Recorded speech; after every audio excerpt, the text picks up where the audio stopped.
Resipi ayam panggang untuk 5 orang. Nak belajar ke resipi? Jom. Umur berapa? Nak masak untuk umur kenduri. Okey, sekarang ni kita nak buat ayam panggang. Pertama sekali kita berpak sekawan. Bismillah, nawaitu ta'ala. Kita masukkan hirisan bawang besar sebanyak 3 kilo. Bismillahirrahmanirrahim. Okay, kemudian kita masukkan daun kelapa oleh.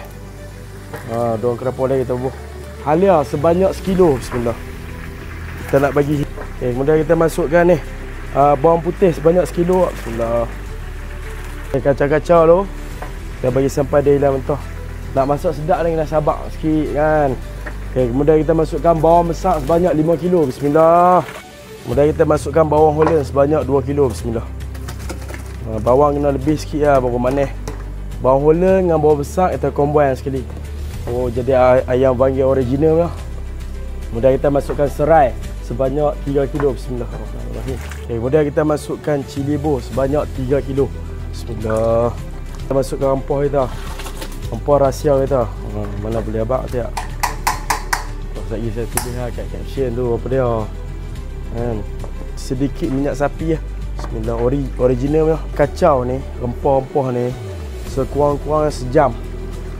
Betul-betul masak. Okay, kemudian kita masukkan ni garam dan gula.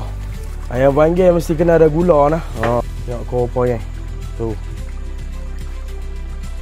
Kat 4 pagi tu. Okay, ni customer order untuk 500 orang. So kita bagi untuk 700 orang. Kan, kita tak bagi lah cukup-cukup, insya-Allah. Kita bagi lebih. Bismillah.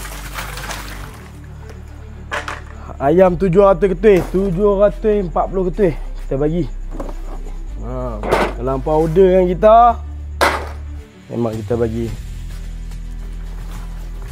Okay, ayam dah masuk. Dan lagi kita kacau-kacau sat. Bagi semua kena kuah. Dan kita tutup api. Dah siap, alhamdulillah. Ayam panggang versi twin original. Okay, selamat mencuba ya.